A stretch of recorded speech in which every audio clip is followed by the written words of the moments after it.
Gridiron Warriors take the field in an epic battle that is larger than life. It is called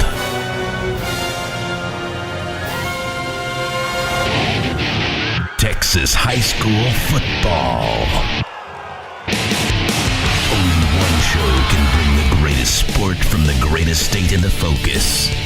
Lone Star Gridiron.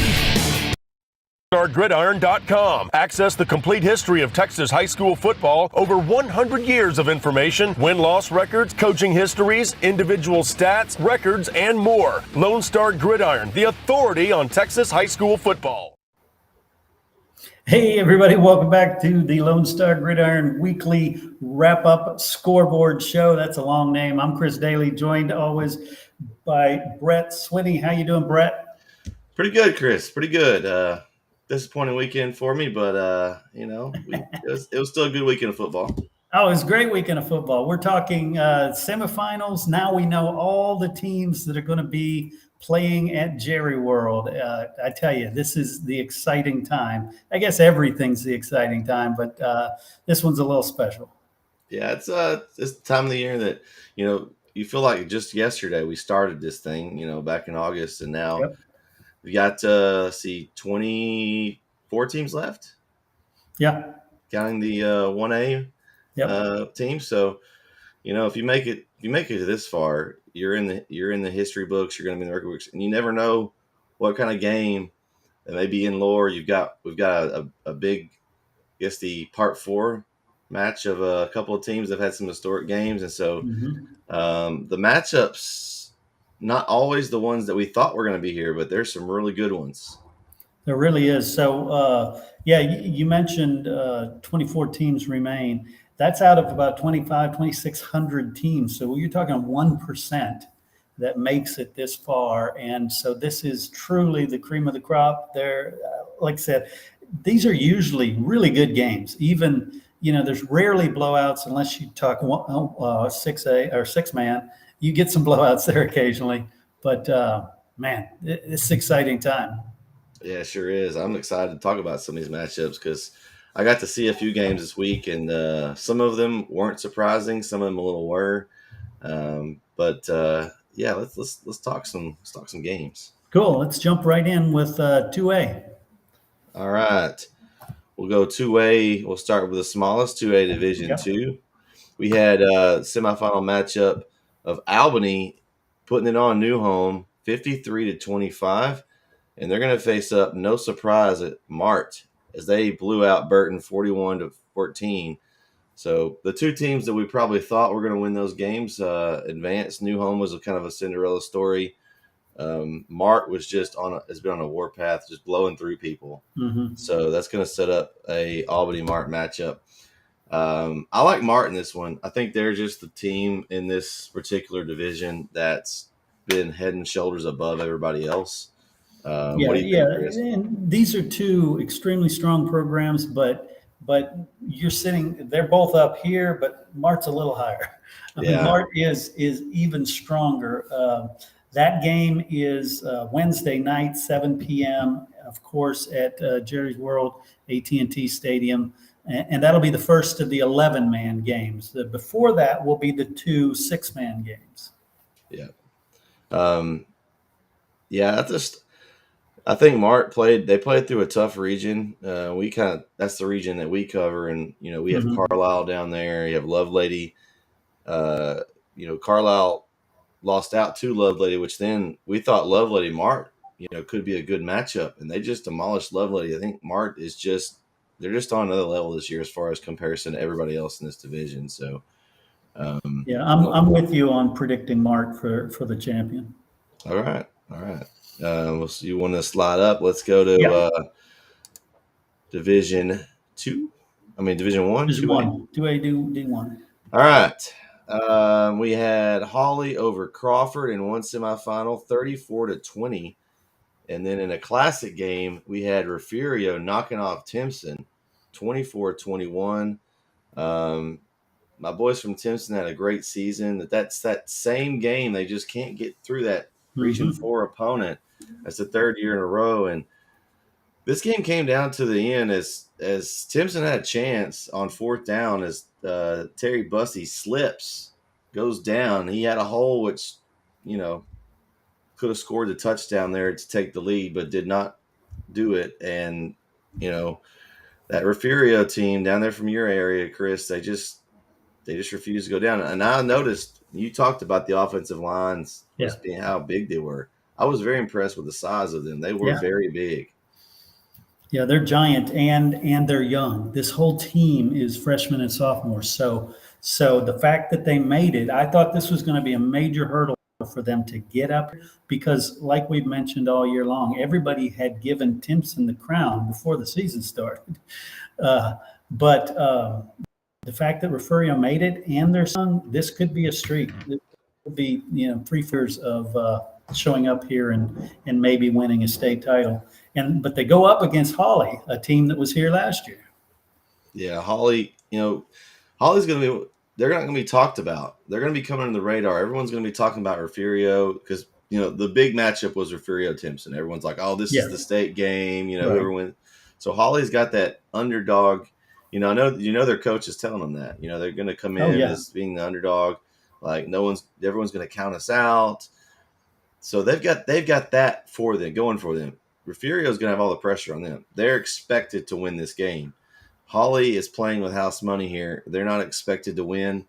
And so I think they've got a chance of coming out early on Refugio. Now, I was impressed with Refugio. You said they were young. Mm-hmm. Timpson had them down early. Yeah. And they didn't put their heads down and quit. I know that I don't know how many times that they've been down this year. Probably not very many. Maybe in the Shiner game, possibly. Yeah, they were down in a couple of those tough ones, but it is not a super strong district. So you're right. They rolled through some, but that's the thing with Coach Herring. You mentioned letting the kids know that hey, they've got their work cut out for them. Jason Herring does that with his kids and with the media. It doesn't matter who he's playing. He could be playing Banchetti that he's going to beat 80-0, and he'll tell you, oh yeah, it's going to be a tough game. We got our work cut out for us. So he's got those kids believing that they're not expected to win too.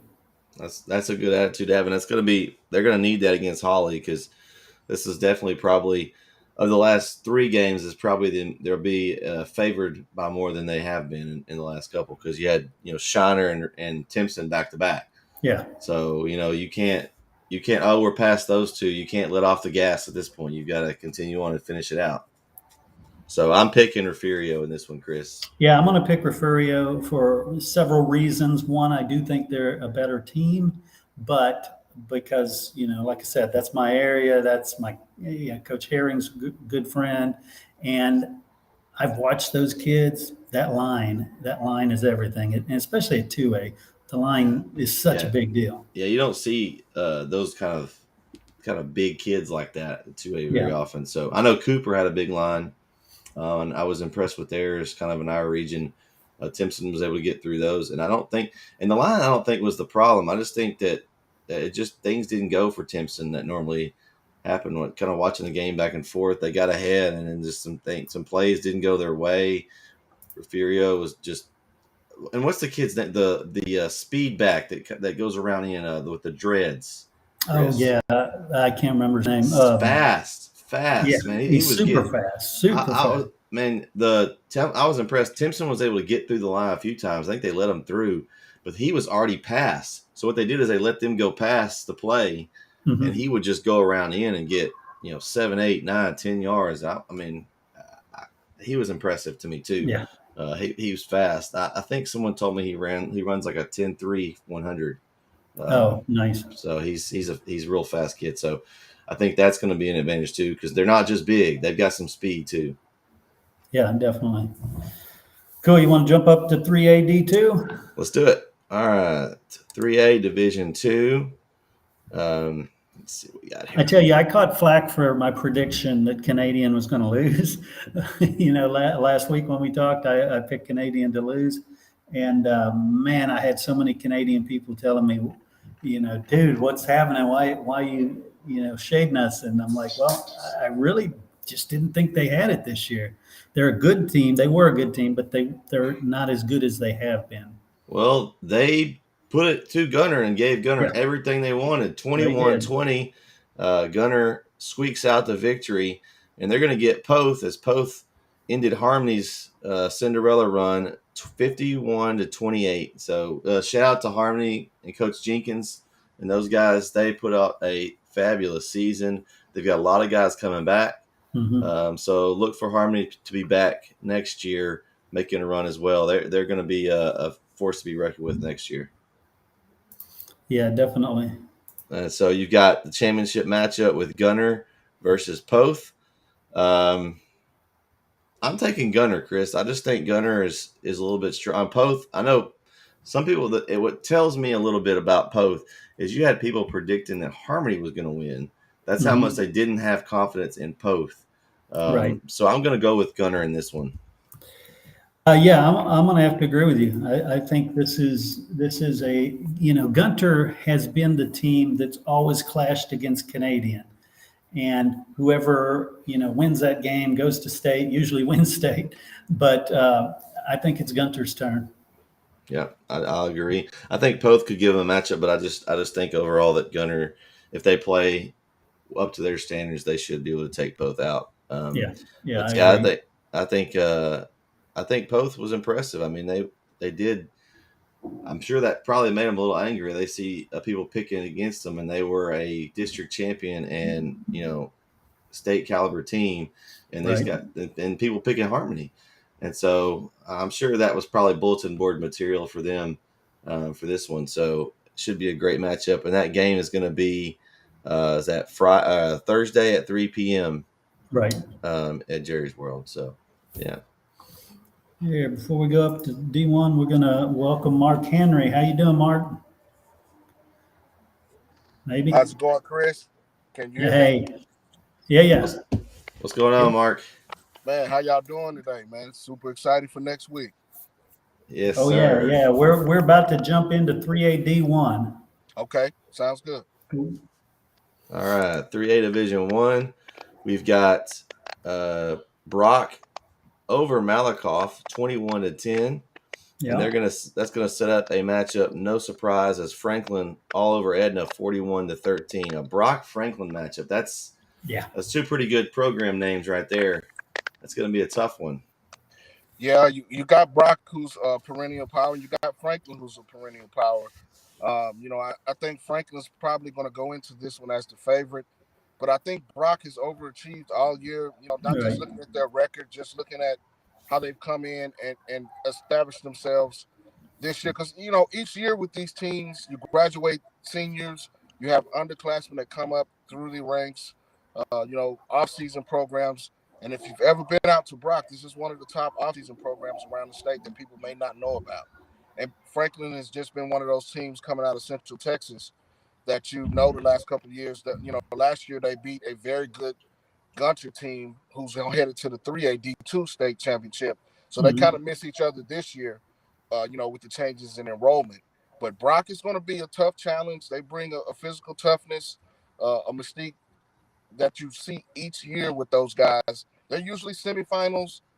They've won state championships before, but Franklin's going to be a tough test with some very good athletes up front and on the outside.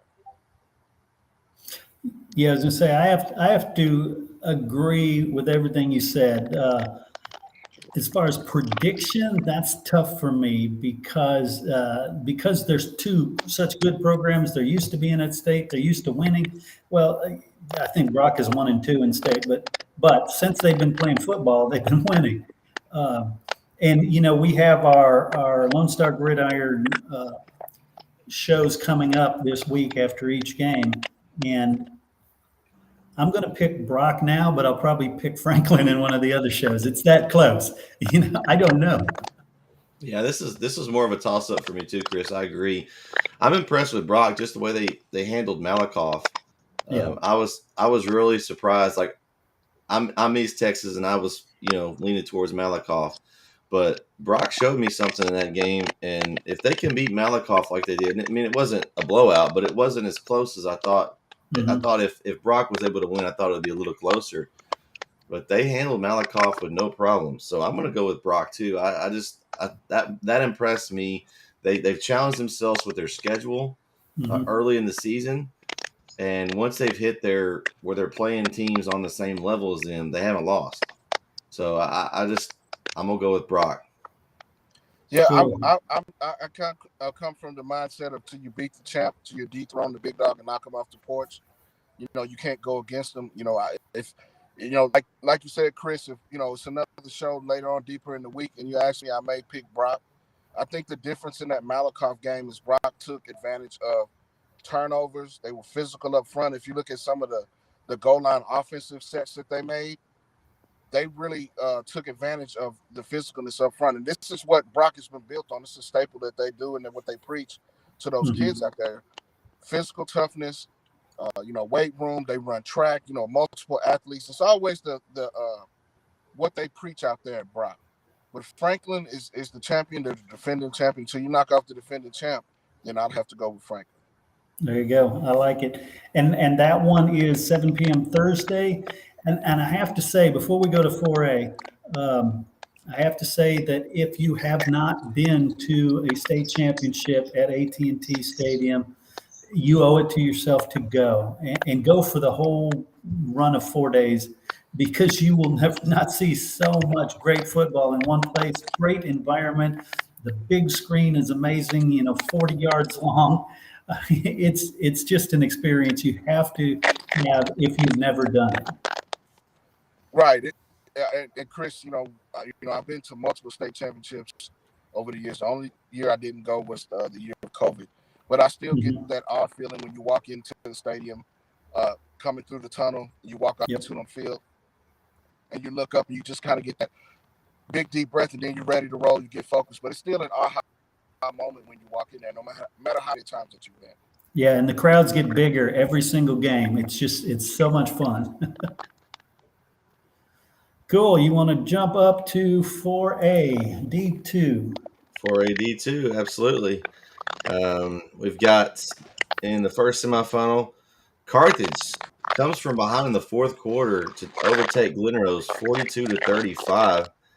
And that's going to set up a matchup with Wimberley, which Wimberley comes from behind as well. They were down after the first half. They made a run in the third quarter, put themselves ahead of Cuero, and were able to hang on 42-36. I actually was at that game, kind of was before the game that I called. And Wimberley impressed me. The coaches made some great adjustments at halftime, and they just came out with a different energy that second half. And just put it to Cuero and knocked him in the mouth. And Cuero, by the time they were able to get up, it was too late. And that's gonna make an interesting matchup. You know, everyone's talked about how Carthage. I think Wimberley could give them a game if they don't play.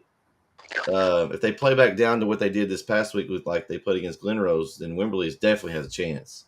Can definitely pull out the win. If they play like Carthage has all season, then I think they can win. But it's still you still have to come out and play that kind of game in the state game.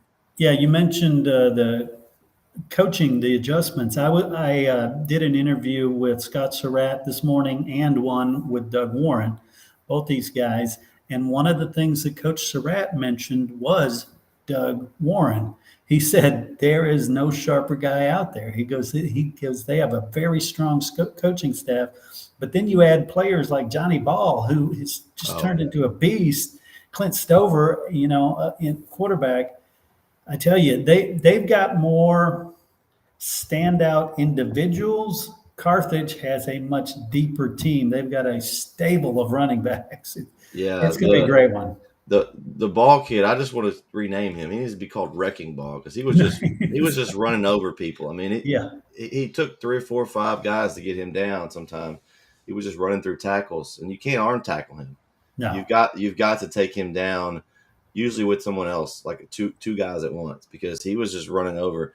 I was very impressed with him. The quarterback's got a little bit of he's a sophomore, I believe. Yeah, he's got some wheels on him. He can run too. And so that's impressive. They lost their quarterback from last year. He goes to China Spring, plug in the sophomore, and they continue to roll. And that's an impressive job by that coaching staff. He was able to plug and play. He lost some coaches too, I'm sure. I know at least the dad went to China Springs. I don't know if he lost in the other ones, but he's a good coach. Can always plug and play some other coaches, find good coaches to plug in and continue to move on. So I was very impressed with Wimberley. I have not seen Carthage in person, although we Right. do cover them this year. I've seen some highlights and stuff and know how good they are, but I was very impressed with Wimberley. So who do you got? I'm thinking, and that game's Friday, 11 a.m. I'm thinking Wimberley is getting back to state championship land. They're going to win it this time, and Carthage, they've got enough for now, and they'll be back next year. They do, but I just think it's Carthage's year. I think they're going to take this last game, and it's going to be bulletin board material. This is what happens when you don't play up to where you can play. And I think they learned that. Surratt's a great coach. He'll have them focused. I think they can win another state title. Yeah, I tell you, it's going to be an amazing one, regardless of who wins. Yeah, I think that could be one of the good. I mean, there's going to be a lot of great games, but that one's going to be one of the as far as spotlight games. You got two teams that haven't lost, and have been rummaging through opponents for the most part. Definitely. Well, let's jump up to. I know it's unfortunate you don't want to talk about 4A D1. This one's going to be tough. I will say we'll talk about this as Decatur just comes up short. China Springs gets by 33-27, and my Chapel Hill Bulldogs took it to the chin against Bernie. Man, Bernie was impressive, 35-0. And I will say, the main thing that I was impressed with was their line. Like they had holes. The Dement kid and I think was it Hunt were the two backs that they ran, and it didn't matter who was in. There was going to be a hole there for them. And on the other side of the ball, Chapel Hill's offense that's been so explosive, averaging like 43 points all year, got completely shut out. I will give a shout out to the Blue Storm defense of Chapel Hill. They played well. I know 35-0. It doesn't sound like it, but they forced 3 turnovers in the first half. They gave their offense plenty of chances. Just the offense could not get anything going. Brisbane had a rough night, a couple interceptions. And they're young. Chapel Hill will be back. They're losing quite a few seniors. You have Deuce McGregor and company. There's a lot. Kevion Huddleston. But overall, they've got a lot of youth coming back, so they'll be back. But I was more impressed. I think it was more of how good Bernie was versus Chapel Hill. I think that was the reason that caused Chapel Hill problems. Bernie was very well versed. They were ready. Their coaching staff did a great job. They had great defense key to stop Brisbane and Stewart. What they did is they forced them to be a passing team, and it worked. It worked out because Brisbane has his moments where he can be inaccurate, and that's something he's got to work on as a quarterback. But there's Miss Basamo. Shout out to your son. He played an excellent game. He plays on that defensive line. One of our seniors. They played a really, really good game. It just the offense was just bottled up. And it's hard to imagine of all the weapons that we have all season that it was that. But I give it out to Bernie, man. I just shout out to Bernie. It was really just they just played well. And I know you've been talking about him, Chris. So now Vince is going to come in. I'm sure he'll have the same. Yeah, you're right on time, Vince. I was just giving him how good Bernie was. Like they just were well coached. He was making some Chapel Hill excuses. Hey, I was giving all the credit to Bernie. Honestly, it was more Bernie playing really well and being prepared than Chapel Hill. They basically forced Chapel Hill to do something they weren't really wanting to do, and it worked out. Yeah, that's what you do when that's what you do at this level is you gotta force people into an uncomfortable position. And that's what Bernie was able to do real well. Just force us into a position that I don't want to say that we were uncomfortable in, but we never had to rely on. We never had to rely on passing the football that much. We never really actually dealt with a lot of penetration in the backfield either. this year. Um, a little bit here and there, but not a lot. And Bernie was able to do that consistently. And I was talking to a buddy of mine, and I told him I like to call it kind of like the anaconda theory. Like Mhm. when an anaconda, when it wraps when it wraps around you, its prey, it doesn't just kill you immediately; it strangles you. And over time, you wear down until you give up. You know, and it's felt like the defense was trying to keep us in the game as long as they could. But the longer the game went, the more everybody just got worn down, and we weren't able to put up any points just to, build some morale. And I've seen that from a couple of other teams too here recently. But and it just, to me, the score is what the score is. But it was a slow. How can I put this? It was a slow death. It was a slow death because it wasn't like they came out and just trampled us up front. No, it was more like I said, like they just strangled us until finally the seconds ran off the clock. So, but big shout out to Bernie. Yeah. They obviously, man, they a tough team to beat. Um, man, they got some big guys out there too. So yeah, we're eating crow this weekend. So All right. So that championship game is 3 p.m. Friday. Who do you guys like in China Spring versus Bernie? Ooh, you know, if you'd asked me that question a couple of weeks ago, I might have said China Spring, but now I think Bernie. Man. I saw them play in action, Yep. and I know what they can do. I know China Spring's loaded. I know they're a good yeah, team, but after seeing what they were able to do to Chapel Hill, I'm gonna roll with Bernie. I'm gonna go with what I've it's seen. it's easy to go with Bernie because we saw it. Mhm. But I will say this: I have been a prisoner of the moment the last couple of weeks. Brett knows we talked about this on the show, and so I'm gonna stick with what I kind of thought. At the beginning of this whole thing was that China it has to go through China Springs. So I'm gonna stick with that. Well, you're allowed to get another one wrong. If you only got one more week, right? I know. Oh, this was a bad week. This was definitely a bad week. I got a Yeah, lot well, wrong this So past week. I'm going to go with Bernie in this one. Because I've seen them play a couple times this year, Yeah. and I am shocked by them every time I watch them. And to be honest with you, before that game's played, I might change my mind again. I don't know. There you I go. mean, Bernie's tough, man. Yeah. They're tough.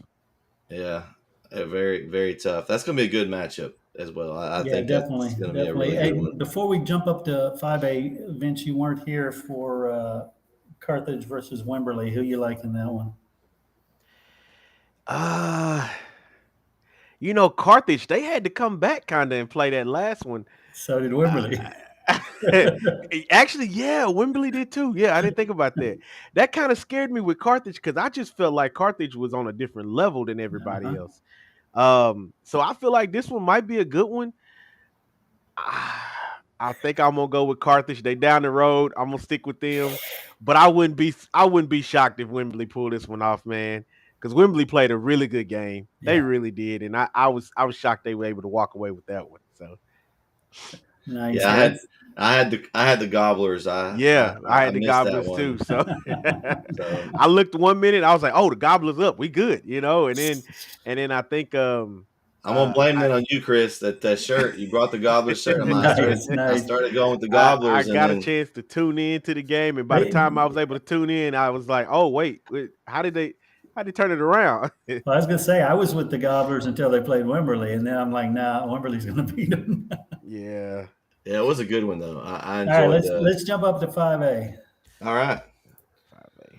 5A Division Two. D2. All right, we've got in a defensive battle, South Oak Cliff Yes, outlasts Argyle 14-6.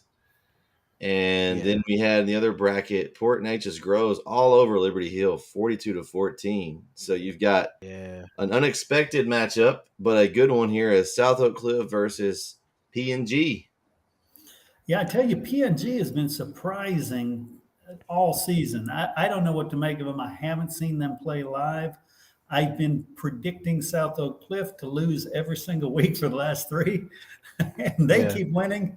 This one's a tough You one. know, something I didn't realize, or it was brought to my attention. Did Sappho Cliff, did they win a championship last year or the year before, something like Last that? year, It was It was last year. last Yeah. year. last year, yeah, Okay.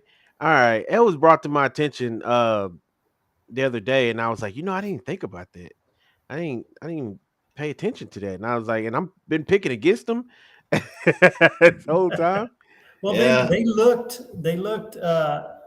beatable early in the season. Of course, they Yeah. played a very tough pre-district schedule, They played so Duncanville, that's didn't why they? I wasn't convinced. They played Yeah. Duncanville. Wasn't that on TV? Yeah, yeah, and they got whooped. Yeah. But you And I see where think Duncanville is. Yeah, yeah, So I mean, yeah, we exactly. talked about it. There's two ways to look at the schedule thing. You can look at like South Oak Cliff and Brock. You can challenge yourself early and get on a roll Yeah. when you hit your regular games that you're playing, Yeah. or you can challenge yourself. Like I think Tatum, we talked about that in our region. Tatum Mhm. challenged herself early, but they didn't help them because it just if you put yourself in those challenges and don't take advantage of it, then it's not really going to help you. Absolutely. So I think it's Um, actually it's helped South Oak Cliff and it's helped Brock. So yeah.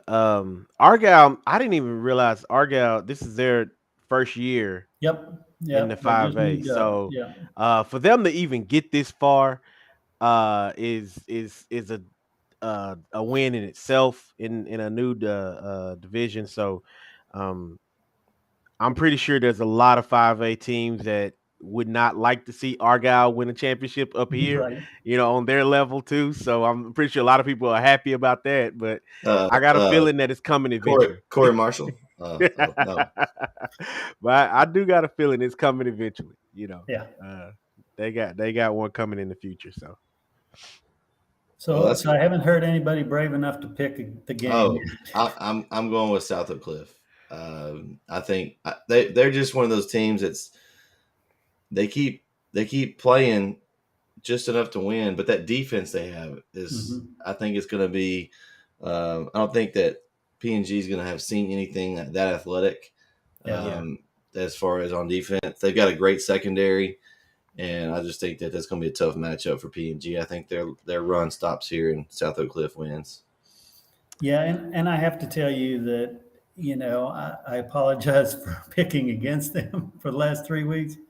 South Oak Cliff, I think is head and shoulders above PNG, but as I admitted, I haven't seen PNG in person this year, so yeah, yeah, I'm just going with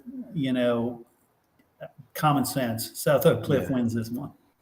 Yeah. I'm gonna say the same. Like I said, buddy of mine called me. He said, "How are you picking against South Oak Cliff like that? They won the championship last year." And I was like, "Man, I didn't think about that." So I kind of felt dumb after I thought about it like that. I was like, "Man, I don't know." Uh, um, I said, "I know they're tough, but they played a lot of tougher opponents too." So that game right there, being a defensive game, to me Mhm. stands out a lot. I don't know if PNG has faced anybody that's gonna, slow them down like that offensively. And even if so, how they would respond to that. So I'm gonna go with Sock. Definitely go with Nice. Sock with that. And it looks like online they're saying SOC over PNG too, the other Yeah. acronym team. They didn't want to. They didn't want to give him. They didn't want to give him the Yeah. listing there. It's Nah. the other acronym team. Right. I love it. Yeah. I love it. Let's jump up to 5A D1, another painful area for Oh, East Texas. Chris. The longest Yes. 56 seconds in Yes. history. Oh man. Oh, this was a rough one. So you got Alito beating Longview Yeah. 17-14. In what I don't know if it's for sure or not, but it might be one of the longest playoff games I've seen for sure. I don't know about anybody else sitting there waiting around for the rain to start or the lightning. Yeah. And then you got College Station beating down Corpus Christi 33-7. Yeah. Yeah, that's going to set up a good one there in Alito College Station. We talked about College Station's running back not being with them this season, their star running back from last year, and it didn't seem to affect them. They still made it back to the state championship game. I think they had a much easier pass than this Alito team did. Oh, I would definitely. Oh, absolutely. Yeah, absolutely. Yeah, it's a no-brainer for me. I'm going to go with Alito. They beat Longview, which Longview has been ranked 1 all year, and if you beat the top guy, you take over that spot. So I'm going to say it's going to be Alito. This game, I'm not going to say it could be ugly, but this game could be several touchdown differential in this one. Again, for me, it's the defense. When you see defensive teams, when you see defensive game matchups like this, like, to me, that speaks a lot. And I know, some of these other teams like College Station, they may be used to scoring 30 and 40 a game and stuff like that. But what happens when you can't do that? When it's a tough game that has to be fought out in the trenches, So for me, I'm gonna go with Alito because I feel like they're gonna slow down that offense of College Station, and I mean they did it to Longview. So enough said.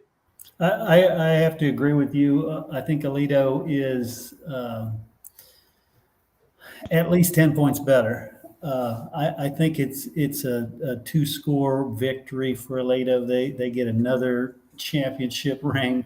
Well, they've got to get one. Carthage is trying to catch them, Chris. That's right. They're a little nervous. Yeah. So I texted Coach Buck as soon as it got over, and he goes, "Yeah, that was the longest wait for the final victory he's ever had." But he's got one left. I'm interviewing him next week. I also want to mention that on these shows that we're doing each night of state championships, we're doing shows which will include, we're doing preview ones, and then we're also doing wrap-up ones. The preview ones will include all our predictions, and then we'll also do a road to state where we take a look at both of the teams in that matchup, break down what they did in the regular season, what they did in the postseason, and some analysis on the matchup. There will also be an interview with every head coach. So that's, why I was texting Buck last night. As soon as I found out he won, I said, "Hey, we got to set this up." But so are the picks we're doing today, or are those what we're going with for the? No, that we're allowed to make our picks on. We can change our minds. You can change them on those close ones because there's some, like I said earlier. I said there's some that I'm going to pick one, and maybe I'll pick the other on the other show. Yeah. So I'm with you, and that game is 11 a.m. Right? That's going to be on Saturday, yeah. Saturday. Yeah. 11 a.m. Cool. Let's jump up to 6A D2. 6A Division 2. We got a couple surprises, honestly, in this one. If we were picking last week, I probably would have predicted the opposite. 2 teams would have been in this game, but DeSoto takes it to Geyer 47-28. Yeah. And then Vandergrift on a game-winning field goal at the buzzer or the horn or at the end of the game, whatever you want to call it. They knock off Katy 38-35. And again, this is not the matchup that I saw. I'm pretty sure you guys didn't see this one coming either. DeSoto Vandergrift. No, not at all. I talked to Coach Drew Sanders from Vandergrift before the game and said one of 2 things is going to happen. Either Vandergrift is going to show up and learn what big boy football is all about, or the state is going to learn what Vandergrift's about. And he said, well, we're thinking it's going to be, they're going to learn about Vandergrift. And then he texted me afterwards and he said, yep. He said, now they know about us. Yeah, that's that's just, I think when we did our kind of going through the bracket picks last week, I'm pretty sure I picked Geyer and Katy. So me too. I mean, I think I did too. We know Vince. We know Vince is going to change his mind before the show's over. Oh wow! Wow! Somebody's throwing some shade. Somebody's throwing some shade at you, Vince. I love it. Is that Eddie? That might be Eddie. I don't know. Eddie, I'm glad to hear from you. It's been a while. If that is Eddie, I don't know. Oh man, but yeah, I think how do you pick a winner? I've got DeSoto in this one. I think DeSoto's going to get the win. I thought Geyer was going to go and take. I was thinking Geyer was going to take it, but they put it on Geyer like, oh, it's Corey. That's who it is. My It's God. CM. This guy. Go to work. Go to work. Shout out to our boy Corey Marshall. Yeah. I'm not able to be here today because he's working. Yeah, it's just Yeah. showing Facebook user on our end. Yeah. Yeah, that means and you know what? commenting I'm glad it's him because he gonna like this. I'm gonna go with Corey's barely win theory. Oh, So I'm gonna pick Nice. DeSoto to win because Vandegrift just barely won this last one. So okay, I like that. yeah. See, I've always seen a different version of the barely win theory, that if you get tested hard and you somehow find a way to win, Yeah. that motivates you and you realize. See, I used to think that too. We talked about that, and I said, man, I had that same theory, but it did not play out like that at all this year. Not when I used it. Not when I applied it. So don't tell Corey, but his barely win theory has been pretty accurate for the most part. I know. That's why I said it even affected our Bulldogs this week. Well, I told him not to mention it. And he's got 14 different theories for everything. So yeah, he got it. Yeah, it's easy to say he was accurate. For everything. One of them will work. One of them will work, and that's all he needs is one. I'm gonna go with Vandegrift in the upset on this. It's fun for him not to be here, so then we can talk about his theories. He don't have a chance to respond back. That's pretty funny. Rebuttal. I like it. Yeah. Well, looks like we got Mark back. Mark, you hear it? You hear us? Yes, I am, man. Sorry about that technical difficulties, but I would have to say Austin Vandegrift was a surprise upset for me. Yeah, been hot. It seems like Katie the last few years has been hot like this, and they get to the semifinals and kind of that kind of had a game plan for him.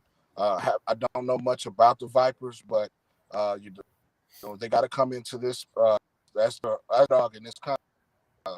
But I mean, shout out to them for making it. I mean, not everybody gets past this point. Katie's a perennial power. Seth Davis, kudos to him for having an illustrious career at Katie.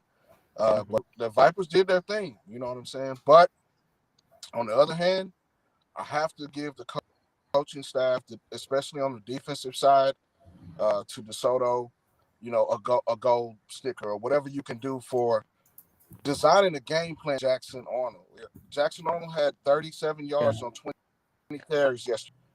So they played sound defense. They kept him in a bottle. They had a spy at linebacker. Jamari Lay is a guy on the defensive side that was a key cog into stopping Arnold. He didn't have a chance to get comfortable. And that was the big thing. Of course, DeSoto's known for explosive offense, up-tempo, and a plethora of weapons on that side, but the phenomenal job defensively to keep Jackson Arnold bottled up is what got DeSoto to punch their ticket. Mm-hmm. So who you like in this one? I'd like to get it. Shout out to my guy, Coach Claude Mathis. DJ Bailey's a junior quarterbacks, probably sitting at a little under 4,000 yards on the year. Was a catalyst to kind of bring this Total Eagle program to where it needs to be. They hadn't won since 2016, but this is the year that they punched their ticket and win it. And if you know anything about the Dallas or DFW football, out of the Dallas corridor, South of Ox represented in 3 games. You got South Oak Cliff, Duncanville, and DeSoto, all within a stone's throw of each other. Probably some of the most talent-rich bases that you'll find not just in the state of Texas. Yep. All 3 represent that corridor of I-20 as far as talent-wise, where these guys have blood, sweat, and tears against each other. Then, I'd have to go and look it up, but when's the last time 2 teams from the same district, being Duncanville and DeSoto, made it to state and had the possibility of winning at the same time? I think that's something for the record books. Shout out to these coaching staffs. I had a chance. I was at the South Oak Cliff game against Argyle, the 14-6. You could almost call it a fog bowl. The fog rolled in and set in on this game, but the defense of South Oak Cliff was the difference in the game. You had Argyle coming in over 390 yards of offense a game, undefeated, wire to wire, number one team in 5A D2 the whole year, and that defense of Swift shut them down, held them to 6 points. That's a championship mentality, and the drive to get that last touchdown to kind of seal the deal is an offensive drive that you won't see any better on the high school ranks around the country. It doesn't matter what state, but this is the reason that those guys are a championship group. The staff has to get the credit that they deserve for putting together a game plan. All the naysayers, all of these people around the state were, kind of wondering what was up with South Cliff when they started 3. It's a reason Coach Jason Todd and those guys schedule those difficult games for these guys to prepare them for this. They knew what they were doing. I had a chance to be around this program for the last 2 or 3 years and kind of see it from afar. This is a championship pedigree coaching staffs have. This is a championship pedigree programs have when you talk about Cliff. And, my heart of hearts with Duncanville for Coach Samples, I want to see him get it, but it's going to be a tough draw with North Shore. Sometimes a team just has your number. Well, we're not up to 6A D1 yet. Okay. But you can go. We're right there. We're right there, Yeah.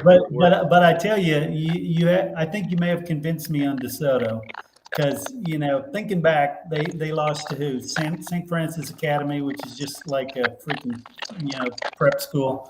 It's a business, and to Duncanville, who's here. So. Well, St. Francis, I was at that game when they the bus. I kind of knew the game was going to be going. They had Power 5 guys at every position. You knew when they stepped off the bus what was kind of going to happen.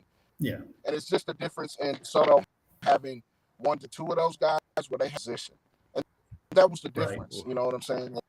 These guys play a national schedule, and they have these guys that are, you can say recruited to be there, but, Soto never back down. And this is what, again, I have the chance to talk to Coach Memphis when they play South Cliff after the game.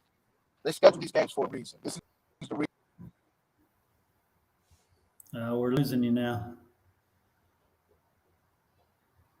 Uh-oh. When he turns sideways, it's usually a bad omen. That's usually a bad sign, yeah. So I'll bring you back here in a second. Let's jump up to 6A D1, and we'll bring him back as soon as he reconnects and goes. Looks like all right. 6A D1. There we go. 6A D1, you got Duncanville putting a hurting on Prosper, 41-0. And then you had North Shore beat Westlake 49-34. And beat them good. Yeah. That's impressive. I mean, to put up 49 points on Westlake's defense, I think that's Westlake. What's impressive. Impresses me.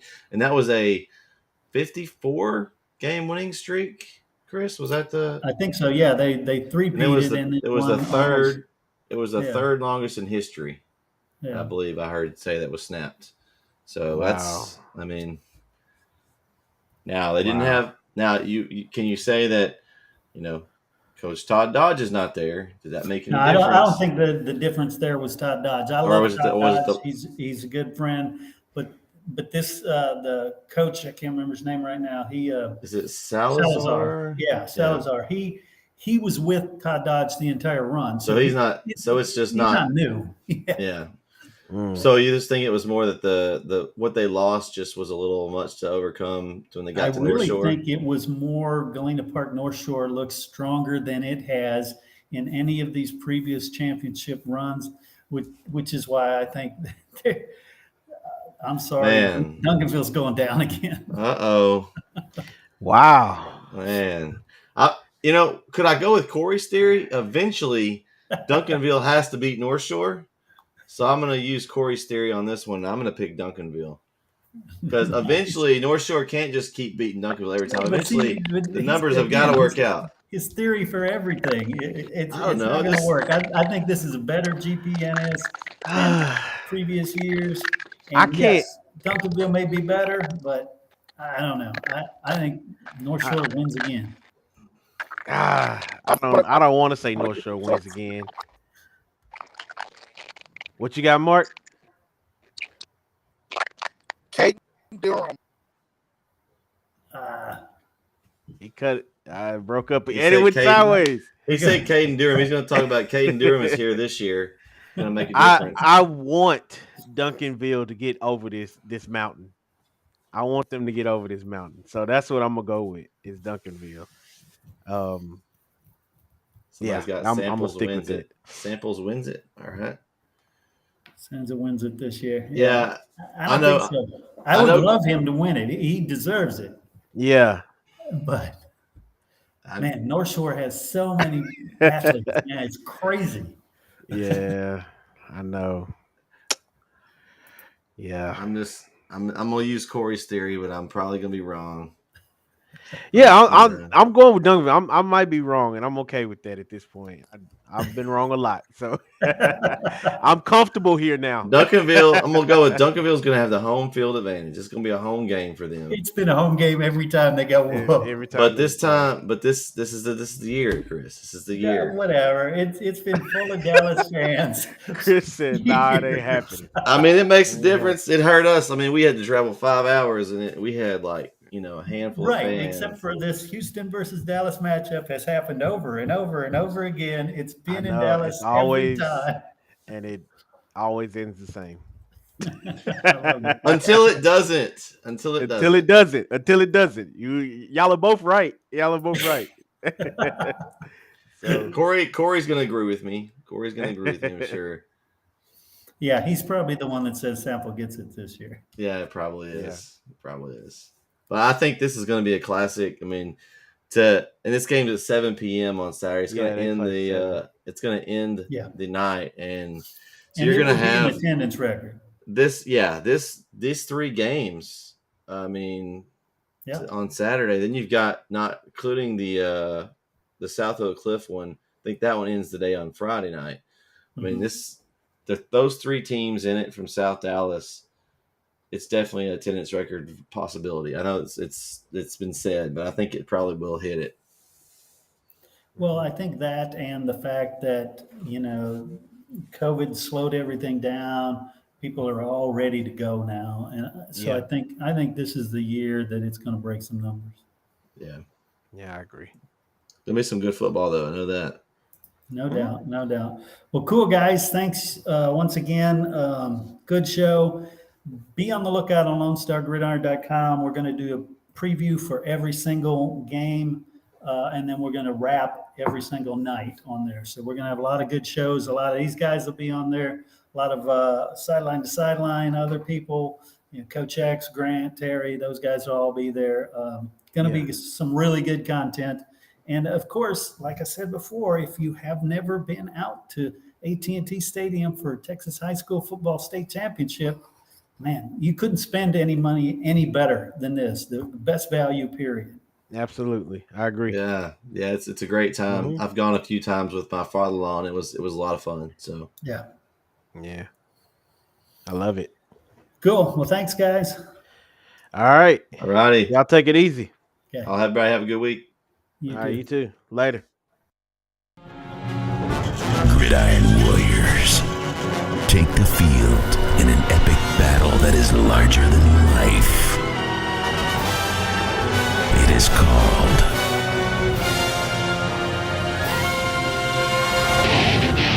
Texas High School Football. Only one show can bring the greatest sport from the greatest state into focus. Lone Star Gridiron.